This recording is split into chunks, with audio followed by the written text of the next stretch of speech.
Hello दोस्तों, आप सभी का मेरे चैनल पर फिर से एक बार खैर मकदम है। हमारा 6 लेक्चर शुरू था, तो हम 6 लेक्चर पे आगे बढ़ते हैं। तो हमारा 6 लेक्चर शुरू हो रहा है अभी। ये हमारा 6 लेक्चर है। अभी 5 लेक्चर हो चुके हैं। इनके आपको कार्ड्स ऊपर में मिल जाएंगे, राइट हैंड साइड कॉर्नर पे टॉप में। वहाँ से आप इसके पहले के लेक्चर्स देख सकते हैं, ताकि आपको कंटिन्यूटी में सारा कुछ समझ में आए। और यदि आप ये चैप्टर में एक्सपर्ट है तो फिर तो कोई डाउट ही नहीं, कोई सवाल ही नहीं उठता। आप तो बीच से भी देखे तो भी चलेगा, ऐसी कोई बात नहीं है। तो ओके। तो सबसे पहली बात मैं ये बताना चाहूँगा कि यदि अगर सपोज आपको किसी प्रॉब्लम में यूनिट्स एंड डायमेंशन पे डायरेक्ट क्वेश्चन तो यूजुअली नहीं आते, 3-4 साल के गैप में डायरेक्ट क्वेश्चन भी आ जाता है। लेकिन लेकिन ऐसे क्वेश्चंस जैसे कभी कभी हमें 1 न्यूटन को डाइन्स में कन्वर्ट करने की जरूरत पड़ती है। 1 न्यूटन को डाइन्स में कन्वर्ट करने की जरूरत पड़ती है, और हम सभी जानते हैं कि newton is a SI unit and dyne is a CGS unit. अब इसमें क्या होता है sir, basically the difference is that कि जैसे केजी मीटर पर second square is equal to 1 newton होता है, इसमें कोई डाउट है क्या? 1 kg मीटर पर second square is equal to 1 newton होता है, इसमें कोई डाउट है क्या बच्चों? नहीं। क्यों डाउट नहीं है? मुझे मुझे पता है कि force is equal to mass into acceleration होता है। मास की जगह पे मैं केजी रख दूंगा और एक्सेलरेशन की जगह पे मीटर पर सेकेंड स्क्वायर रख दूंगा, तो फोर्स का यूनिट मुझे केजी मीटर पर सेकेंड स्क्वायर मिल रहा है कि नहीं? तो मुझे केजी मीटर पर सेकेंड स्क्वायर फोर्स का यूनिट मिल गया। और मुझे सीजीएस यूनिट में यदि डाइन्स में कन्वर्ट करना है, तो सीजीएस यूनिट में 1 dyne will be equal to what? 1 dyne will be equal to 1 gram centimetre per second square. Okay. तो मुझे बेसिकली 1 न्यूटन को 1 डाइन में, सॉरी, 1 न्यूटन को कितने डाइन होते हैं उसमें कन्वर्ट करने के लिए अगर बोल दिया, या किसी क्वेश्चन में रिक्वायरमेंट है, तो मैं 1 न्यूटन को डाइन्स में कन्वर्ट करने के लिए सबसे पहले तो न्यूटन का लिख दूंगा ऐसा है फॉर्म वाला रूप, केजी मीटर पर सेकेंड स्क्वायर। केजी मीटर पर सेकेंड स्क्वायर के फॉर्म में ही क्यों लिखा? क्योंकि mass, length and time are basic quantities, that's why KG metre पर सेकेंड स्क्वायर के फॉर्म में लिखा। अब आप बोलोगे कि यार पास्कल के फॉर्म में क्यों नहीं लिखा सर? पास्कल के फॉर्म में इसलिए नहीं लिखा क्योंकि हमें बेसिक कन्वर्जन करने हैं, और यहाँ पे ऐसा यूनिट जो फंडामेंटल क्वांटिटीज हमारी 60 टाइप की है, उसमें मास, लेंथ और टाइम भी इंक्लूडेड है। तो फंडामेंटल क्वांटिटीज के रूप में इसे लिख दिया मैंने, और डाइंस को भी मैं gram centimetre per second square लिख दूंगा। अब मुझे 1 न्यूटन को हाउ मेनी डाइंस में कन्वर्ट करना है, तो जैसे ही मैंने देखा कि इसमें केजी मीटर पर सेकेंड स्क्वायर है और इसमें gram centimetre per second square है, तो मुझे क्लिक हुआ कि 1 kg is equal to 1000 grams. 1 kg is equal to 1000 grams. अब 1 kg is equal to 1000 grams जैसे ही मुझे क्लिक हुआ, तो 1 kg मीटर पर सेकेंड स्क्वायर लिखा मैंने, और हाथों हाथ उसको 1000 ग्राम मीटर पर सेकेंड स्क्वायर में कन्वर्ट कर दिया। मतलब 1000 ग्राम मीटर पर सेकेंड स्क्वायर हो गया। अब हमें मीटर टू सेंटीमीटर कन्वर्जन करना है कि नहीं करना है दोस्तों? 1000 ग्राम पर ग्राम मीटर पर सेकेंड स्क्वायर, 1000 ग्राम मीटर पर सेकेंड स्क्वायर। जीएम मतलब ग्राम नहीं होता है दोस्तों, जी मतलब ग्राम होता है। ओके। ऐसा यूनिट के रिप्रेजेंटेशन ध्यान में रखेंगे, यहाँ पे जीएम लिखते हैं बहुत सारे लोग ग्राम को। ग्राम मीटर पर सेकेंड स्क्वायर हो गया ये 1000 ग्राम मीटर पर सेकेंड स्क्वायर। ओके। अब मुझे centimetre, gram centimetre per second square में चाहिए, तो मीटर को सेंटीमीटर में कन्वर्ट कर दूंगा। 1000 × 10⁻², ग्राम सेंटीमीटर पर सेकेंड स्क्वायर हो जाएगा। ओके। तो हो जाएगा 10⁵ gram centimetre per second square. 10⁵ क्यों आया? 10⁻³ हो जाएगा ये 10⁻³ हो गया, मल्टीप्लाइड बाय 10⁻² हो जाएगा। तो 10⁻³ मल्टीप्लाइड बाय 10⁻² जब करोगे तो 3 + 2 इज इक्वल टू 5 आएगा। तो आ गया ये आंसर हमारा 10⁵ gram centimetre per second square. इसका मतलब इसका मतलब इसका मतलब 1 kg मीटर पर second square is equal to 10⁵ gram centimetre per second square. समझ में आ गया दोस्तों आपको? हाँ, बहुत बढ़िया। अब 1 kg मीटर पर सेकेंड स्क्वायर ही मतलब 1 न्यूटन होता है, इज इक्वल टू 10⁵, ये डाइन्स होता है। तो ये हो गया ना, हमारा रिलेशन आ गया। 1 न्यूटन में कितने डाइन्स होते हैं वो आ गया निकल के, 10⁵ डाइन्स होते हैं। जैसे कि कल हमने 1 जूल में कितने अर्क्स होते हैं निकाला था, उसी तरीके से 1 न्यूटन में कितने डाइन्स होते हैं वो आज हमने निकाल लिया। Very good. ओके, अब ये तो कर लिया सर, लेकिन अब समझो हमको एग्जाम ओरिएंटेड क्वेश्चंस दीजिए सर, ऐसा आपका सवाल रहेगा। तो हाँ, ये लीजिए ना एग्जाम ओरिएंटेड क्वेश्चन, मैं क्वेश्चन लिख देता हूँ, question is density of would, density of would is, लकड़ी की डेंसिटी है 0.5 gram per CC, 0.5 gram per CC, convert convert it into MKS system. अब इसे मुझे एमकेएस सिस्टम में कन्वर्ट करना है। अब जैसे ही मुझे पता चला इसे मुझे एमकेएस सिस्टम में कन्वर्ट करना है, ये ईट है, okay, convert it to MKS system, जैसे ही मुझे पता चला एमकेएस सिस्टम में कन्वर्ट करना है, तो मुझे पता चल गया कि gram per metre cube will be the unit of density in MKS system. क्यों? क्योंकि देखिए ग्राम पर सीसी, सीसी को ही मैं सेंटीमीटर क्यूब लिख सकता हूं, मतलब ग्राम per centimetre cube is the unit of density in CGS system. अब ये सीजीएस सिस्टम का यूनिट है, तो एसआई सिस्टम का यूनिट या एमकेएस सिस्टम का यूनिट क्या होगा? एमकेएस में मास केजी में लिया जाता है, तो KG per metre cube will be the MKS unit. Okay, तो इन शॉर्ट इस क्वेश्चन में हमें क्या करना है? इन शॉर्ट हमें इस क्वेश्चन में 0.5 ग्राम पर सेंटीमीटर क्यूब को how many KG per metre cube है ऐसा बताना है कि नहीं? बेसिकली यही क्वेश्चन में रिड्यूस हो गया। 0.5 gram per centimetre cube is equal to how many kilogram per metre cube, यही बताना है हमें। 0.5 gram per centimetre cube is equal to how many kilogram per metre cube. इसमें वो क्वेश्चन रिड्यूस हो गया, इस फॉर्म में रिड्यूस हो गया। ओके भाई, बहुत बढ़िया।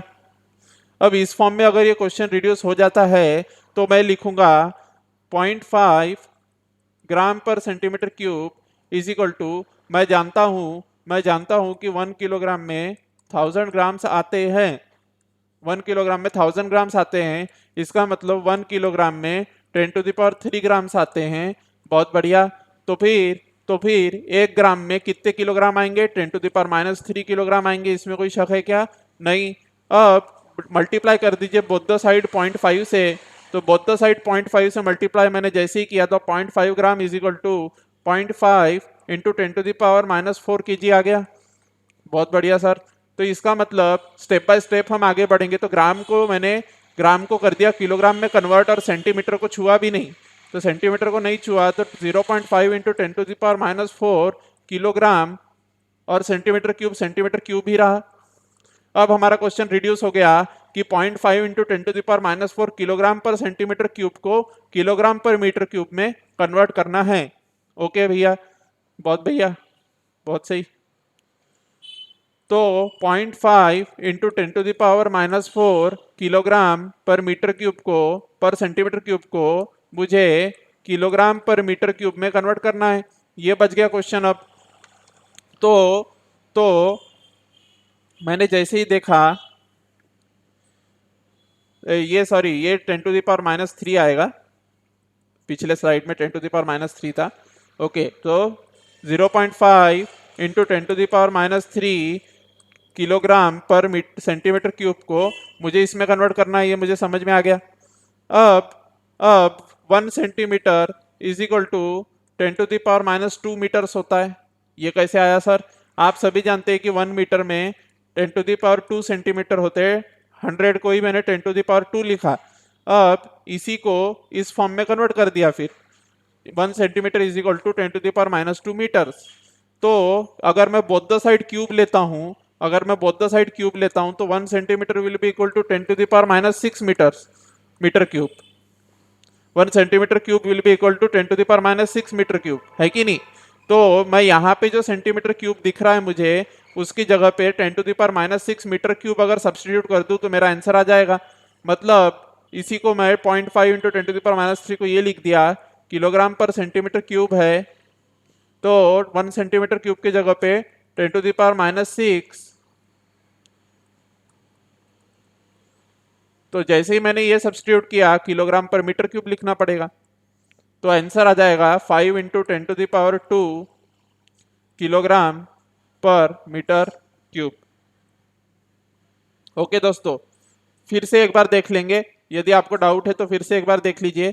फिर से एक बार मैं आपको साफ स्क्रीन पे बता देता हूं। हमारा जो प्रॉब्लम था, डेंसिटी ऑफ वुड दी हुई थी सीजीएस सिस्टम में 0.5 ग्राम पर सीसी।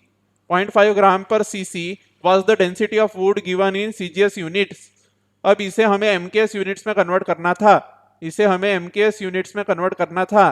तो मैंने सबसे पहले 1 kilogram is equal to how many grams मुझे पता रहने के कारण 1 KG is equal to 10⁻³ 1000 gram होते 1 किलोग्राम में, तो 10⁻³ केजी लिख दिया। तो फिर उसी का मतलब ये हुआ कि 1 ग्राम में 10⁻³ केजी होंगे। बहुत बढ़िया, 1 ग्राम में 10⁻³ केजी हो गए। तो फिर 0.5 ग्राम में कितने केजी होंगे बताइए? 0.5 ग्राम में, इसी का मतलब है कि 0.5 ग्राम में 0.5 इंटू 10⁻³ केजी होंगे। बहुत बढ़िया, क्यों? Multiplying by 0.5 on both the side कर दिया, तो दैट्स वाई 5 इंटू 10⁻⁴ केजी हो गए 0.5 ग्राम में। बहुत बढ़िया, तो फिर मैंने पहली स्टेप लिख दिया कि 0.5 gram per CC is equal to 5 into 10⁻⁴ kilogram per CC. ये लिख दिया ना मैंने। बहुत बढ़िया, अब मुझे सीसी को सीएम में कन्वर्ट करना है। CC is equal to centimetre cube दोस्तों, CC is equal to centimetre cube, और C dot M is equal to metre cube. C dot M is equal to metre cube. ये सादे वाले CM से, centimetre से confuse नहीं होना है। सी डॉट एम है, ये सीएम नहीं है, सी डॉट एम है। तो C dot M is equal to metre cube होता है, मुझे पता है। और मैं जानता हूं कि 1 सेंटीमीटर में 10⁻² मीटर्स होते हैं।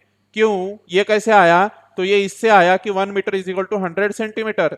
इस फैक्ट से मैंने 1 centimetre is equal to 10⁻² metres लिख दिया। अब मैं बोथ द साइड क्यूबिंग कर दूंगा। बोथ द साइड जैसे ही मैं क्यूब करता हूं तो 1 centimetre cube is equal to 10⁻⁶ metre cube हो जाएगा। और इसका मतलब ये हो गया कि, इसका मतलब यहां लिख रहा हूं नीचे, इसका मतलब ये हो गया कि 1 CC is equal to 10⁻⁶ metre cube. बहुत बढ़िया, अब ये सीसी जो दिख रहा है मुझे डिनोमिनेटर में, इसकी जगह पे मैं सब्सटीट्यूट कर दूंगा 5 इंटू 10⁻⁴ केजी पर सीसी है, तो पर सीसी के जगह पे पर 10⁻⁶ मीटर क्यूब सब्सटीट्यूट कर दूंगा मैं, और मेरा आंसर आ जाएगा 5 इंटू 10⁻² केजी। ये देखिए यहां लिख रहा हूं, केजी पर मीटर क्यूब। आ गया ना दोस्तों आंसर? ओके ओके, तो अब हम आगे के क्वेश्चन पे चलते हैं। आगे के क्वेश्चन का कहना है, आगे का क्वेश्चन बहुत अच्छा है और ध्यान से कीजिएगा, इसमें बहुत लोग गड़बड़ करते हैं। Okay, in a particular system, in a particular system, in a particular system, the units of length,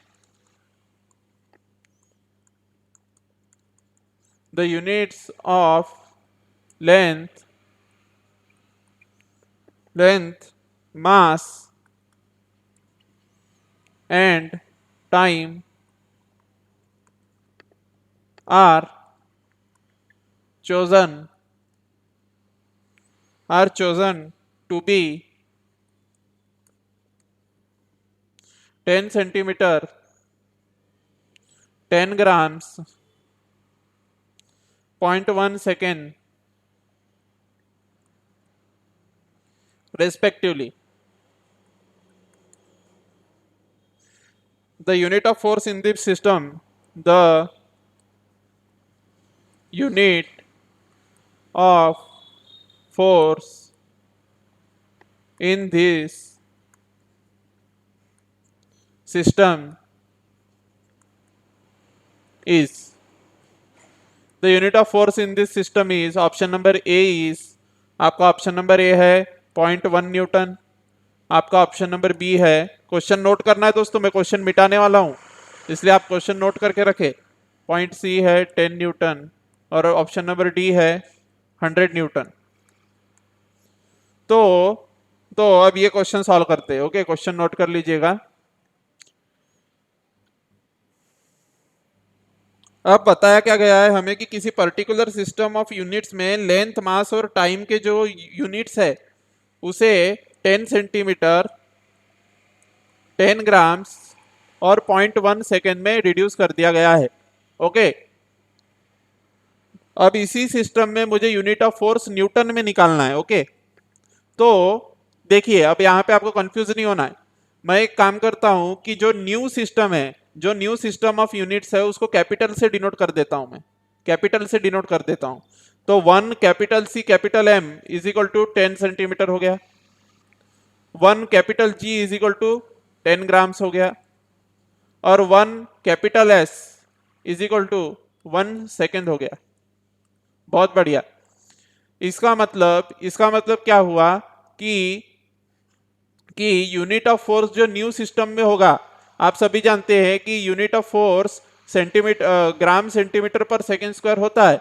तो यूनिट ऑफ फोर्स जो ये न्यू सिस्टम में होगा 1 capital G multiplied by capital C M divided by capital S square होगा। बहुत बढ़िया।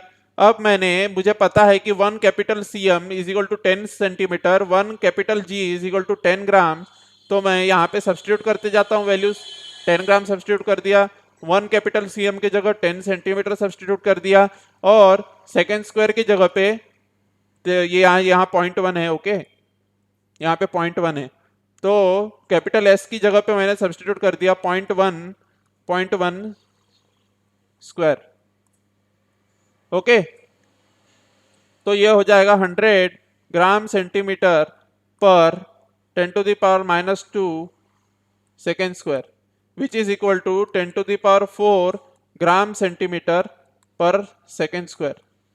इसका मतलब जो न्यू सिस्टम है हमारी, हमारी न्यू सिस्टम के according 1 cm 1 gram capital C M, 1 capital G capital C M capital S square, ये काय के बराबर आया 10 to the power 4 gram centimetre per second square के बराबर आया।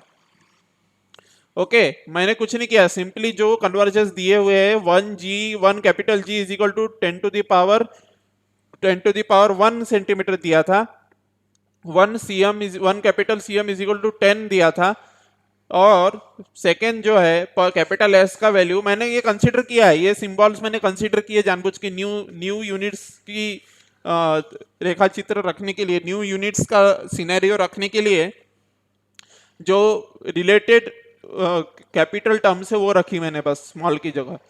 ये सिर्फ रिप्रेजेंटेशन का तरीका है, क्वेश्चन में नहीं दिया है मुझे, मैंने ये अपने कॉमन सेंस के लिए ये बनाया। ओके ओके, तो 10 to the power 4 gram centimetre per second square, इसी का मतलब है ये 10 टू द पावर 4 डाइन्स है, इसी का मतलब है ये 10 टू द पावर 4 डाइन्स है। बहुत बढ़िया। अभी अभी हमने पढ़ा कि 1 newton is equal to 10 to the power 5 dynes होता है, अभी अभी पढ़ा थोड़ी देर पहले। अब 1 newton is equal to 10 to the power 5 dynes होता है यदि, तो 10 to the power 4 dynes is equal to how many newton होगा। सिंपली ये जो इक्वेशन दिख रही है ऊपर, इसको बोथ द साइड 10 से मल्टीप्लाई डिवाइड कीजिए, बोथ द साइड 10 से डिवाइड जैसे ही मैंने किया तो बोथ द साइड 10 से डिवाइड करते ही 10 टू द पावर 4 डाइन्स आ गया। इसका मतलब ये किसके बराबर होगा, 0.1 न्यूटन के। समझ में आया दोस्तों आपको? तो 1 capital G capital C M per capital S square is equal to 0.1 newton, ये बात आपको समझ में आ गई। मैं एक बार फिर से यही क्वेश्चन को दोहरा देता हूं ताकि आपका कंफ्यूजन जो है दूर हो जाए। ये देखिए मैं क्या कर रहा हूं, यहाँ देखिए ऐसा दिया हुआ है कि कोई भी पर्टिकुलर सिस्टम है जिसमें यूनिट जो है लेंथ, मास और टाइम के जो यूनिट है वो 10 सेंटीमीटर, ठीक है, लेंथ का यूनिट कर देते हैं हम 10 सेंटीमीटर, ग्राम का यूनिट कर देते हैं हम 10 ग्राम्स, और सेकेंड का यूनिट कर देते हैं हम 0.1 सेकेंड। ओके, कोई भी न्यू सिस्टम ले ली हमने, ऐसी हाइपोथेटिकल सिस्टम जिसमें 10 सेंटीमीटर होता है, वन यूनिट ऑफ लेंथ के बराबर, 1 यूनिट ऑफ लेंथ के बराबर होता है 10 सेंटीमीटर, 1 ग्राम होता है 1 यूनिट ऑफ मास के बराबर। न्यू सिस्टम ली हमने, 1 यूनिट ऑफ मास के बराबर 10 ग्राम हो गया, और 1 यूनिट ऑफ सेकेंड किसके बराबर हो गया, 0.1 सेकंड के बराबर हो गया। ऐसी कोई हाइपोथेटिकल नई सिस्टम मैंने कंसिडर की, तो ये पूछ रहा है कि फोर्स का यूनिट इस सिस्टम में, ये वाले सिस्टम में फोर्स का यूनिट न्यूटन में क्या होगा। मतलब ओरिजिनल वाला जो सिस्टम है जिसमें न्यूटन में फोर्स दिया जाता है, उसकी वैल्यू किसकी कितनी होगी, इसके 1 के बराबर। ओके, अब मुझे ये बात समझ में आती है कि मैं ये 1 यूनिट ऑफ लेंथ है तो इसको मैं कैपिटल एल कंसिडर कर लेता हूं। ओके, इसको मैं कैपिटल एम कंसिडर कर लेता हूं और इसको मैं कैपिटल टी कंसिडर कर लेता हूं। ओके, मैंने पिछले इसमें इसको यूनिट ऑफ लेंथ को कैपिटल सीएम कंसिडर किया था, यूनिट ऑफ मास को कैपिटल जी कंसिडर किया था और यूनिट ऑफ सेकेंड को कैपिटल, यूनिट ऑफ टाइम को मैंने ये कंसिडर किया था। ओके, 1 यूनिट ऑफ टाइम है ये। ओके, 1 यूनिट ऑफ टाइम को मैंने कैपिटल एस कंसिडर किया था। ओके, अब मैं एलएमटी ले रहा हूं जानबूझ के ताकि कोई दिक्कत वाली बात ना आए। तो आप सभी जानते हैं कि 1 gram centimetre per second square ये काय का यूनिट होता है, फोर्स का यूनिट होता है सीजीएस सिस्टम में। इसी के करस्पॉन्डिंग यदि मैं सोचना चालू करूं तो ये जो नई वाली सिस्टम है इसमें क्या होगा, इसमें यूनिट ऑफ फोर्स हो जाएगा 1 M L by T square. 1 M L by T square हो जाएगा, नहीं हो जाएगा दोस्तों? क्यों? क्योंकि मास का यूनिट मैंने कैपिटल एम माना है, लेंथ का यूनिट मैंने कैपिटल एल माना है और टाइम का यूनिट मैंने कैपिटल टी माना है। तो इसलिए ये नई वाली फोर्स की, ये वाली जो नई वाली सिस्टम है इसके अकॉर्डिंग फोर्स का यूनिट हो जाएगा 1 M L T square, 1 M L by T square. ये कैसे मैंने निकाला? मुझे पता है 1 gram centimetre per second square होता है यूनिट, तो ग्राम, ये जो यूनिट है इसी के सिमिलर नई वाली सिस्टम में भी ये यूनिट होगा। अब ये नई वाली system of unit is equal to how many newton पूछ रहा है वो। ये नई वाली system is equal to how many newton ये पूछ रहा है और ऑप्शंस आपके दे रखे हैं। ओके, तो सबसे पहला काम जो मैं यहाँ पे करूंगा, M L by T square को कन्वर्ट कर दूंगा gram centimetre per second square में। ओके, तो हम सभी जानते हैं कि यहाँ पे दे रखा है हमें कि capital L is equal to क्या दे रखा है, 10 सेंटीमीटर दे रखा है। Capital M is equal to दे रखा है 10 ग्राम्स दे रखा है और capital T is equal to दे रखा है 0.1 सेकेंड, ये दे रखा है हमें। तो इसमें सब्स्टिट्यूट कर दिया मैंने। तो जैसे ही मैंने सब्स्टिट्यूट किया, कैपिटल एल की जगह 10 सेंटीमीटर, कैपिटल एम की जगह 10 ग्राम और कैपिटल टी की जगह 0.1 सेकेंड, तो वैसे ही मुझे मिल गया 10⁴ gram centimetre per second square. ये मुझे मिल गया, बहुत बढ़िया। अब 10⁴ gram centimetre per second square मुझे जैसे ही मिला तो मुझे तो न्यूटन में निकालना है, लेकिन मुझे तो न्यूटन में निकालना है, हाउ मेनी न्यूटन निकालना है। ये 10⁴ gram centimetre per second square आया है, इसका मतलब 10⁴ डाइंस आया है। ग्राम सेंटीमीटर पर सेकेंड स्क्वायर मतलब डाइंस होता है ना, इसका मतलब ये डाइंस हो गया, दिस इज डाइंस। तो यहाँ पे मैं कुछ पार्ट इरेज करके यहाँ पे आपको समझा देता हूं, इधर का पार्ट इरेज करके आपको यहाँ समझा देता हूं। ओके, इतना पार्ट इरेज करके यहाँ पे आपको समझा देता हूं।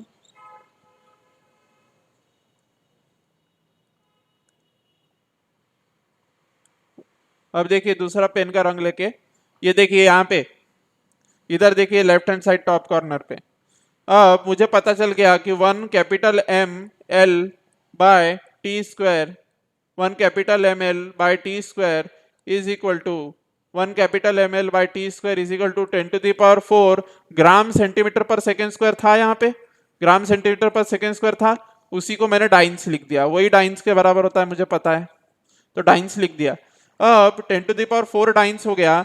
अब हम सभी जानते हैं कि 1 newton is equal to 10⁵ dynes. पिछले ये लेक्चर के शुरुआत में मैंने 1 newton is equal to 10⁵ dynes बताया था आपको।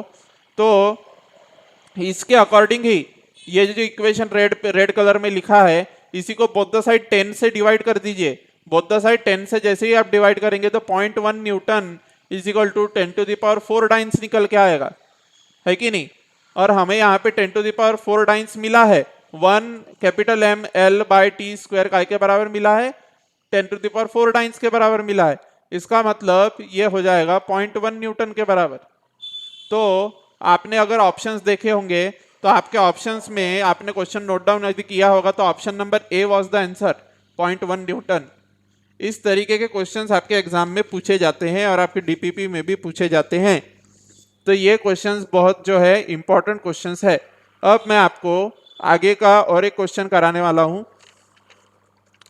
Principle of homogeneity of dimensions पे ये क्वेश्चन बेस्ड है।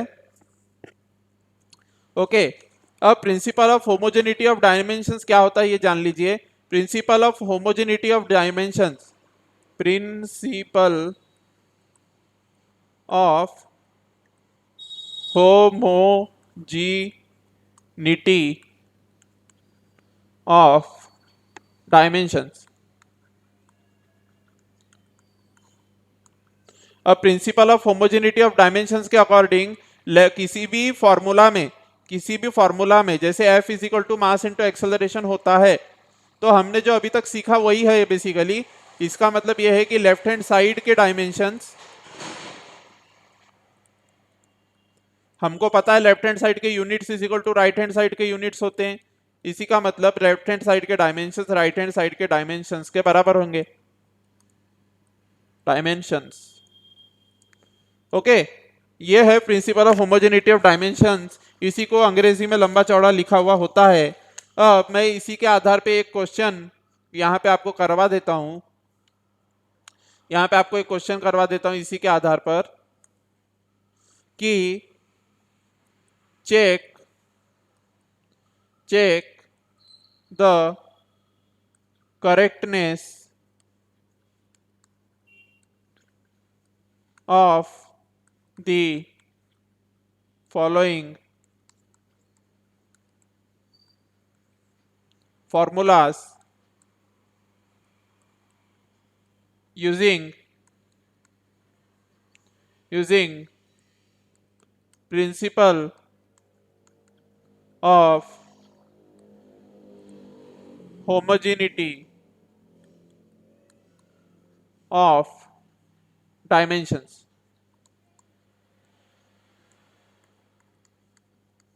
Principle of homogeneity of dimensions का यूज करके F is equal to M V square by R square और F is equal to M V square by R, ये जो दो फॉर्मूले दिए हैं यहाँ पे F is equal to M V square by R square और F is equal to M V square by R, ये दोनों फॉर्मूलों की principle of homogeneity of dimensions use करके करेक्टनेस बताना है कि ये दोनों फॉर्मूले में से कौन सा फॉर्मूला करेक्ट होगा। ठीक है, ओके, बहुत बढ़िया। तो F is equal to M V square by R square एक पहला फॉर्मूला है और दूसरा फॉर्मूला है F is equal to M V square by R. आपको principle of homogeneity of dimensions use करके इनकी करेक्टनेस बतानी है। Very good. अब मुझे पता है कि M V square by R square है राइट हैंड साइड में, तो मुझे पता है कि मैं यूनिट्स में, अब मुझे होमोजेनिटी ऑफ डायमेंशन से प्रूव करना है। ओके, तो मैं क्या करूंगा, m के जगह पे मास होता है, m के जगह पे kg लिख दूंगा, मास होता है m, v is equal to velocity होता है तो मीटर पर सेकेंड लिख दूंगा, और r is equal to radius होता है तो r is equal to radius होता है तो मीटर लिख दूंगा। बहुत बढ़िया। तो इसका यूनिट क्या हो जाएगा, पहले वाले फॉर्मूले के अकॉर्डिंग राइट हैंड साइड के यूनिट क्या होंगे, RHS यूनिट। RHS के यूनिट होंगे इसके अकॉर्डिंग kg मीटर स्क्वायर पर second square upon metre square, which will be equal to kg per second square. kg per second square का मतलब ही होता है m to the power 1 l to the power 0 t to the power -2। ये बताया था आपको दोस्तों पिछले लेक्चर्स में कि ये डायमेंशंस कैसे लिखे जाते हैं। और ये वाले फॉर्मूले में अगर मैं देखूं तो RHS की यूनिट क्या आ रहे हैं, RHS की यूनिट आ रहे हैं kg मीटर स्क्वायर पर second square upon metre, which is equal to kg metre पर सेकेंड स्क्वायर, और यही इसके बराबर होगा, किसके, m to the power 1 L to the power 1 T to the power -2 इसके बराबर होगा। बहुत बढ़िया भाई साहब। तो आप सभी जानते हैं कि force is taken in KG metre पर second square. Force is always, force का यूनिट क्या होता है? न्यूटन होता है, और उसका यूनिट किसके बराबर होता है? केजी मीटर पर सेकेंड स्क्वायर के बराबर होता है। यहाँ पे भी केजी मीटर पर सेकेंड स्क्वायर के बराबर होगा। अब पहला वाला जो फॉर्मूला है M V square by R square, M V square by R square वाले फॉर्मूले में आपने देखा कि केजी पर सेकेंड स्क्वायर आ रहा था, केजी पर सेकेंड स्क्वायर आ रहा था। तो केजी पर सेकेंड स्क्वायर आ रहा था और आरएचएस का फॉर्मूला यहाँ केजी मीटर पर सेकेंड स्क्वायर आया सेकेंड वाले फॉर्मूले में। इसका मतलब सेकेंड वाला फॉर्मूला इज करेक्ट, है कि नहीं? तो आप या तो यूनिट से चेक कर सकते हैं तो डायमेंशन से चेक कर सकते हैं, सीधी बात है। डायमेंशंस अगर M to the power 1 L to the power 1 T to the power -2 है, डायमेंशंस यदि एलएचएस के डायमेंशन क्या है? M to the power 1 L to the power 1 T to the power -2 है। और वही आरएचएस का डायमेंशन किस केस में आया है? ये वाले केस में आया है, सेकेंड फॉर्मूले के केस में। वही आरएचएस का डायमेंशन कहाँ आया है? In this second formula. वही आरएचएस का भी डायमेंशन आया है जो एलएचएस का डायमेंशन है। इसका मतलब एलएचएस के डायमेंशन और आरएचएस के डायमेंशन जब तक बराबरी के नहीं होते तब तक के फॉर्मूला सही नहीं हो सकता। कोई भी फॉर्मूला फिजिक्स का जब तक के एलएचएस के डायमेंशंस या units is equal to RHS के डायमेंशंस या यूनिट्स के बराबर नहीं होता, जब भी किसी भी फॉर्मूले में, तब तक के वो फॉर्मूला सही नहीं होता। तो यहाँ पे तो आप देख रहे हो कि एलएचएस में केजी मीटर पर सेकेंड स्क्वायर है, लेकिन आरएचएस में केजी पर सेकेंड स्क्वायर आ रहा है यूनिट्स। इसका मतलब पहला वाला फॉर्मूला रॉन्ग है, यानी M V square by R square गलत है और M V square by R is the correct formula. तो इस तरीके से principle of homogeneity of dimensions का यूज करके आप करेक्टनेस निकाल सकते हैं।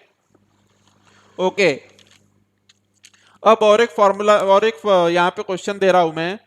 कौन सा फॉर्मूला इसमें से करेक्ट होगा ये आपको बताना है। इज द फॉर्मूला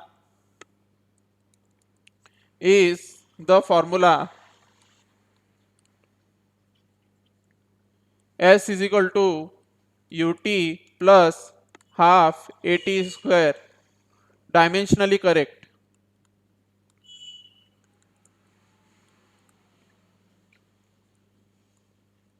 क्या ये फॉर्मूला डायमेंशनली करेक्ट है, ये आपको बताना है।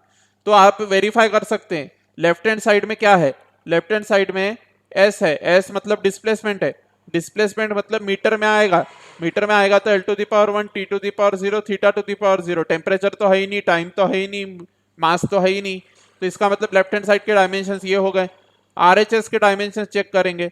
आरएचएस के डायमेंशन, यू का डायमेंशन क्या होगा आरएचएस में? आरएचएस में जो यू है उसका डायमेंशन होगा m to the power 0 l to the power 1 t to the power -1 theta to the power 0। Okay, अब t आया m to the power 0 l to the power 0 t to the power 1 theta to the power 0। बहुत बढ़िया। फिर plus half का तो कोई dimension नहीं होगा, इसका क्या डायमेंशन होगा? l to m to the power 0 l to the power 1 t to the power -2 theta to the power 0 multiplied by m to the power 0 l to the power 1 t to the power 2 theta to the power 0। l to the power 1 नहीं आएगा, l to the power भी 0 आएगा। Okay, अब ये वाला dimension s is equal to ये dimension है ना, तो आरएचएस के भी डायमेंशन वही आने चाहिए तो ही सही होगा। ओके, m का पावर 0 ही रहेगा। लॉज ऑफ इंडाइसेस लगा लीजिए, पावर को ऐड करेंगे, l to the power 1 t to the power 0 theta to the power 0 plus फिर से वही m to the power 0 m to the power 0 l to the power 1 t to the power 0 theta to the power 0। क्यों t to the power 0 क्यों है? t to the power -2 और t to the power +2 add हो जाएंगे तो -2 + 2 0 हो गया। इसका मतलब लेफ्ट हैंड साइड के जो डायमेंशंस है m to the power 0 l to the power 1 t to the power 0 theta to the power 0 वही राइट हैंड साइड के डायमेंशन है। देख लीजिए, ये जो दो सेम डायमेंशंस है, ये जब ऐड होते हैं तो वही डायमेंशन बनता है। तो m l to the power 1 t to the power 0 theta to the power 0, ये देखिए।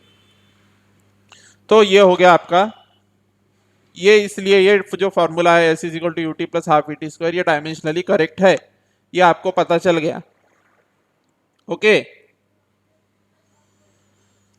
तो अब मैं एक और यहाँ पे कंसेप्ट बताने जा रहा हूँ, बहुत इंपॉर्टेंट कंसेप्ट है कि सपोज मुझे कल को बोल दिया कि मेरे पास 1 मीटर की रस्सी है और दूसरी रस्सी 2 मीटर की है, ये फर्स्ट रोप, ये सेकेंड रोप। अब मुझे बोला कि ये दोनों रोप्स को, ये both the ropes where end to end joint, end to end join किया तो what will be the final length, what will be the final length. तो बहुत आसान है सर, 1 मीटर प्लस 2 मीटर कर दो is equal to 3 metre, this will be the answer. ये आपने बता दिया 1 सेकेंड में। लेकिन आप ये क्यों कर पाए दोस्तों, ये बताइए मुझे। ये आप इसलिए कर पाए क्योंकि ये भी, इसका भी यूनिट मीटर था और 2 मीटर का भी यूनिट मीटर था, मतलब सेकंड वाली रोप की भी लंबाई मीटर में थी और पहली वाली रोप की भी लंबाई मीटर में थी, इसलिए दोनों को ऐड करना बहुत आसान हो गया, ओके। लेकिन लेकिन लेकिन यदि मैं बोलूं कि मेरे पास 1 kg का ब्लॉक है और 1 मीटर की रस्सी है और both both both are end to end joint, 1 metre की रोप है और 1 kg का ब्लॉक है, both are end to end joint, तो फाइंड द फाइनल लेंथ। तो इसका तो कोई मीनिंग ही नहीं निकला ना सर। हाँ, ब्लॉक 1 kg का है और रस्सी 1 मीटर की है, तो मैं 1 kg plus 1 metre is equal to 2 लिख सकता हूँ क्या? 1 kg plus 1 metre is equal to 2 लिख सकता हूँ क्या? इसका क्या यूनिट होगा फिर? नहीं, इसका मतलब इसका कोई यूनिट नहीं हुआ, ये सिग्निफिकेंट नहीं रहा, ये मीनिंगलेस चीज हो गई कि 1 kg के ब्लॉक को और 1 मीटर की रोप को एंड टू एंड ज्वाइन किया और 1 kg प्लस 1 मीटर लिख रहे हैं, ये सेंसलेस पना हो गया। इसका मतलब हम डिसिमिलर यूनिट्स को, जैसे केजी प्लस मीटर नहीं कर सकते, केजी प्लस ग्राम नहीं कर सकते, मीटर प्लस सेंटीमीटर नहीं कर सकते। ये मीटर प्लस सेंटीमीटर भी कब कर सकते हैं? मीटर प्लस सेंटीमीटर भी तब, सिर्फ तब कर सकते हैं जब सेंटीमीटर को मीटर में कर देंगे कन्वर्ट, या मीटर को सेंटीमीटर में कर देंगे, तो ही ये पॉसिबल है, otherwise directly metre plus centimetre भी करना असंभव है। इसका मतलब only similar units can be added or subtracted, only same units can be added or subtracted, only same units can be added और subtracted। इसका मतलब सिर्फ सेम यूनिट्स को ऐड या सब्ट्रैक्ट किया जा सकता है। मतलब अगर मैं एक क्वेश्चन दूं आपको, suppose L2 is equal to L1 plus A, where suppose L2 is equal to L1 plus A, suppose L2 is equal to L1 plus A, where A is a constant, then find the dimensions of A। मतलब L2 is equal to L1 plus A, ये L2 है, L2 is equal to L1 plus A where A is a constant, then find the dimensions of A पूछा है। तो given equation is L2 is equal to L1 plus A, here A is a constant. अब मैंने अभी अभी आपको क्या बताया कि सेम प्रकार के यूनिट ही ऐड हो सकते हैं। आप सभी जानते हैं कि L2 का डायमेंशन क्या होगा?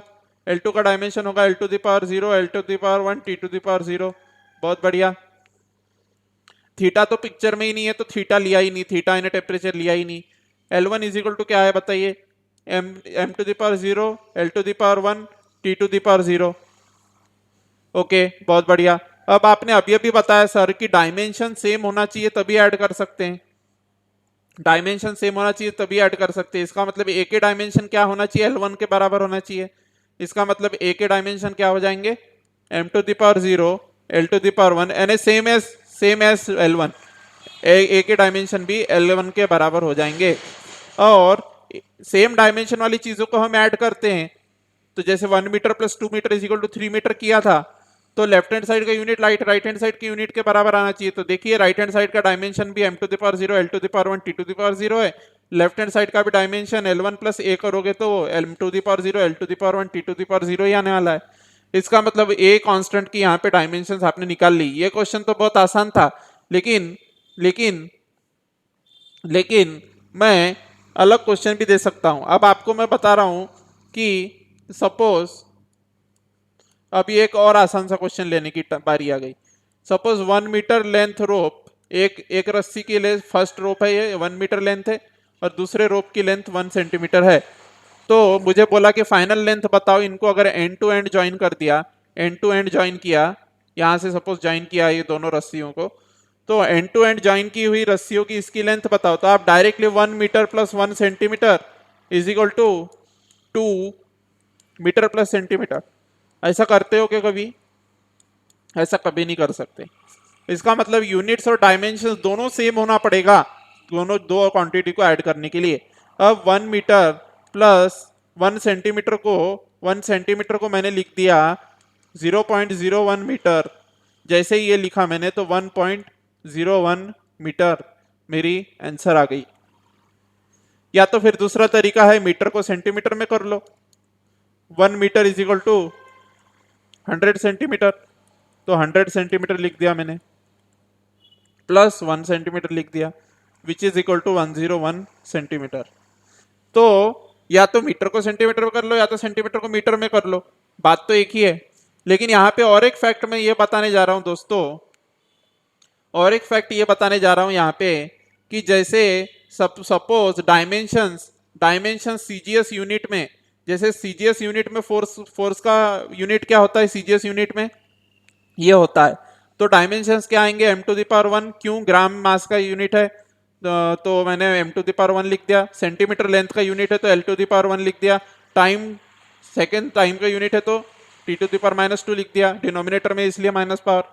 अब अगर अगर मैं बोलूं कि ऐसा यूनिट फोर्स का केजी मीटर पर सेकेंड स्क्वायर है, तो ऐसा यूनिट फोर्स का केजी मीटर पर सेकेंड स्क्वायर है, तो डायमेंशन से अगर करस्पॉन्डिंग निकालोगे तो डायमेंशन तो सेम ही आने वाले हैं ना। इसका मतलब कोई भी सिस्टम ले लो दुनिया की, चाहे सीजीएस हो, चाहे एसआई सिस्टम हो, चाहे एफपीएस हो, अगर यूनिट सेम है, अगर यूनिट करस्पॉन्डेंस सेम है, ये मतलब केजी की जगह ग्राम यूज किया, मीटर की जगह सेंटीमीटर, बस इतना ही फर्क है। यदि एक ही क्वांटिटी के यूनिट्स अलग अलग सिस्टम में लिए गए, जैसे फोर्स के अलग अलग सिस्टम में मैंने यूनिट्स लिए, तो उनके डायमेंशन सेम आते हैं ऑलवेज। ये बात आपको समझ में आ गई? तो अब हम डायमेंशनल एनालिसिस के डिटेल्ड प्रॉब्लम्स करने वाले हैं, तो सीट बेल्ट लगा के तैयार हो जाइए। कुछ कंसेप्ट्स मैंने यहां आपके क्लियर कर दिए।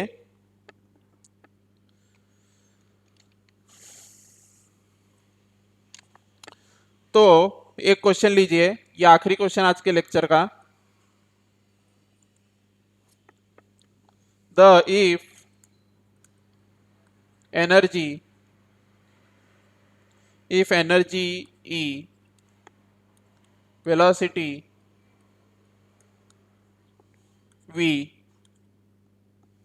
and time T are taken as the fundamental quantities, then the dimensional formula of surface tension will be dash. Okay. If energy E, velocity v and time t are taken as fundamental quantities, then the dimensional formula of surface tension will be dash. अब ये question को ध्यान से देख लीजिए, ये question को ध्यान से देख लीजिए। आपको क्या बोला है? एनर्जी v और t इसके टर्म्स में निकालना है आपको सरफेस टेंशन को, सरफेस टेंशन को। अब सबसे पहले बात मैं आपको यहां बता देना चाहूंगा कि साधारण सिस्टम में mass, length and time are taken as the fundamental quantities. साधारण सिस्टम में यूजुअली हमारी जो ओरिजिनल सिस्टम है, हम जो रेगुलर लाइफ में यूज करते हैं, उसमें फंडामेंटल क्वांटिटीज मास, लेंथ और टाइम को लिया गया है और टेम्परेचर को लिया गया है। पर टेम्परेचर यहाँ पिक्चर में ही नहीं है, तो टेम्परेचर को गोली मार दी, तो मास, लेंथ और टाइम में आ गया, इसका मतलब इन शॉर्ट। बहुत बढ़िया।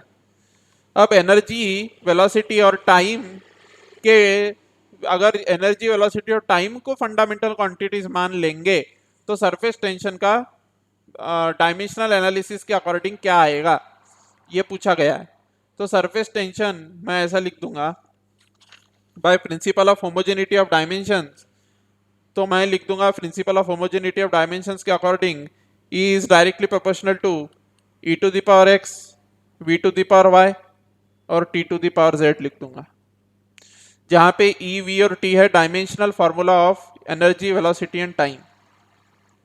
सरफेस टेंशन का डायमेंशनल फार्मूला क्या होता है? सरफेस टेंशन होता है फोर्स अपॉन लेंथ।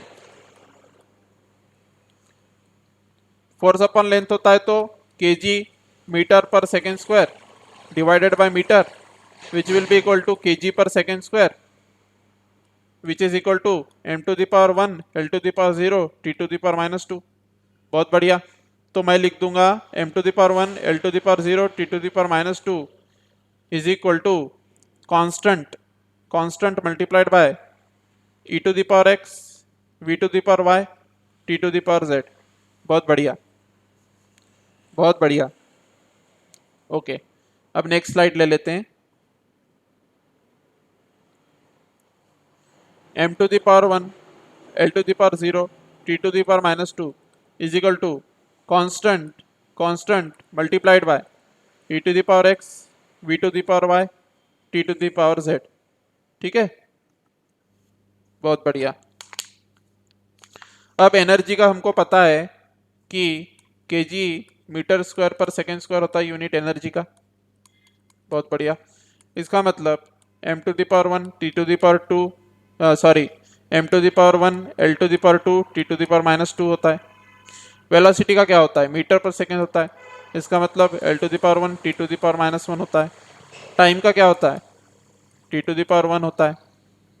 तो यहाँ पे सब्स्टिट्यूट कर देंगे, m to the power 1 l to the power 0 t to the power -2 is equal to l to the power 0 है, इज इक्वल टू कांस्टेंट का तो कोई ये नहीं होता यूनिट, इसका मतलब m to the power 1 l to the power 2 t to the power -2 x l to the power 1 t to the power -1 y multiplied by t to the power 1 z। Okay, तो equations निकल के आएगी इससे, इससे equations निकल के आएगी। इससे कैसी कैसी इक्वेशन निकलेगी मैं बताता हूं अभी। m to the power 1 l to the power 0 t to the power -2 is equal to m to the power 1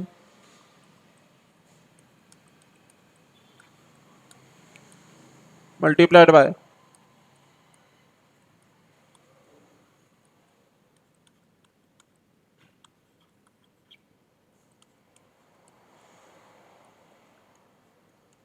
okay. अब principle of homogeneity of dimension के अकॉर्डिंग है, लेफ्ट हैंड साइड के डायमेंशन राइट हैंड साइड के dimension के बराबर होने चाहिए।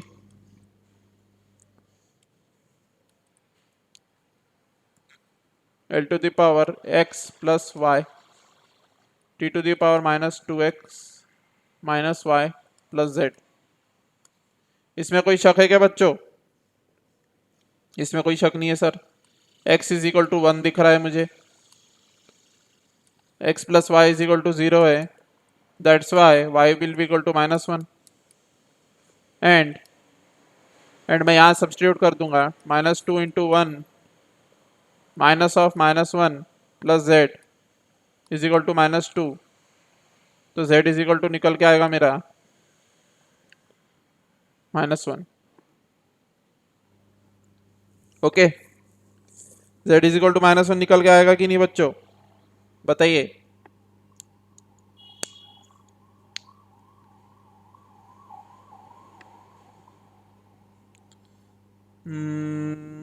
कुछ गड़बड़ हो गई है लगता है। केजी मीटर स्क्वायर पर सेकेंड स्क्वायर होता है एनर्जी। ओके, तो ये हो जाएगा 2x plus y will be equal to -2। So in short जो आंसर निकल के आएगा y इक्वल टू -2 और z इज इक्वल टू निकल के आएगा, या -2 रखेंगे तो z इज इक्वल टू निकल के आएगा -2। तो डायमेंशनल फार्मूला क्या हो गया, डायमेंशनल फार्मूला देखिए, in terms of energy velocity and time dimensional formula क्या हो जाएगा सरफेस टेंशन का, डायमेंशनल फार्मूला हो जाएगा e to the power 1 v to the power -2 t to the power -2, ये आ जाएगा। फिर से एक बार बता देता हूं आपको, फिर से एक बार once again. Okay, question note down कर लिया होगा आपने, मैं एक बार वंस अगेन फिर से बता रहा हूं, ठीक है। तो देखिए, आप सभी जानते हैं कि m l and t are the basic units of are the fundamental units in physics. यहाँ पे क्या किया उसने, एनर्जी, वेलोसिटी और टाइम को कंसीडर कर लिया as a fundamental unit. Okay okay, अब सरफेस टेंशन का फॉर्मूला वो इनके टर्म्स में पूछ रहा है, ई वी और टी के टर्म्स में। तो सरफेस टेंशन हमको पता है कि फोर्स डिवाइडेड बाय लेंथ होता है, फोर्स होता है केजी मीटर पर सेकेंड स्क्वायर में, लेंथ होती है मीटर में, तो मैंने लिख दिया केजी पर second square which is equal to m to the power 1 l to the power 0 t to the power -2। बहुत बढ़िया, अब मुझे पता है कि सरफेस टेंशन रिलेटेड है e to the power x से, v to the power y से, t to the power z से। क्यों x y z लिखा, क्योंकि मुझे पता नहीं है x क्या है, y क्या है, z क्या है, पावर्स नहीं पता। ओके, तो सरफेस टेंशन इसका डायमेंशनल फॉर्मूला है, प्रिंसिपल ऑफ होमोजेनिटी और डायमेंशन के हिसाब से इधर के जो भी डायमेंशंस हो गए वो राइट हैंड साइड के डायमेंशंस के बराबर हो गए, केजी मीटर स्क्वायर पर सेकेंड स्क्वायर। एनर्जी का होता है ना, एनर्जी का कैसे डायमेंशन निकाला आपने, एनर्जी होती है हाफ mv स्क्वायर, तो केजी मीटर स्क्वायर पर second square which is equal to m to the power 1 l to the power 2 t to the power -2। Okay, तो ये सही हो गया, मीटर पर second m to the power 0 l to the power 1 t to the power -1 है कि नहीं, multiplied by m to the power 0 l to the power 0 t to the power 1 का पावर z। ओके दोस्तों, तो जैसे ही आप इन दोनों को इक्वेट करेंगे, ये लेफ्ट हैंड साइड को और राइट हैंड साइड को जैसे ही आप इक्वेट करते हैं, इन दोनों को जैसे ही आप इक्वेट करते हैं, तो आपके पास तीन इक्वेशन निकल के आती है दोस्तों। ओके, तीन इक्वेशन निकल के आती है। एक हो गया x is equal to 1 equation, दूसरा इक्वेशन हो गया 2x plus y is equal to 0, और तीसरा इक्वेशन हो गया -2x minus Y plus z is equal to 2। ये इक्वेशंस निकल के आ गई। पावर को इक्वेट किया और कुछ नहीं, पावर को इक्वेट किया है बस, उसमें कोई रॉकेट साइंस नहीं है। ओके, पावर को इक्वेट किया है, पावर को इक्वेट किया है, बहुत बढ़िया। अब जैसे ही आप पावर को इक्वेट करते हैं तो y इज इक्वल टू -2 आ जाएगा, y इज इक्वल टू -2, तो z इज इक्वल टू, अब जैसे ही आप इसको ये इक्वेशंस को सॉल्व करेंगे, ये इक्वेशंस को न्यू पेज पे ले लेता हूं मैं। इक्वेशंस क्या आई है मेरे पास, इक्वेशंस मेरे पास आई है x is equal to 1, 2x plus y is equal to 0, और minus 2x minus Y plus z is equal to 2, ये इक्वेशंस आई। ओके, तो x इज इक्वल टू 1 यहाँ पे सब्सटीट्यूट किया तो क्या आ जाएगा, 2 into 1 plus y is equal to 0, that's why y is equal to -2। And when I substitute it here तो -1 into 2 minus of -2 plus z is equal to 2। So z is equal to is coming out as z will be come out to be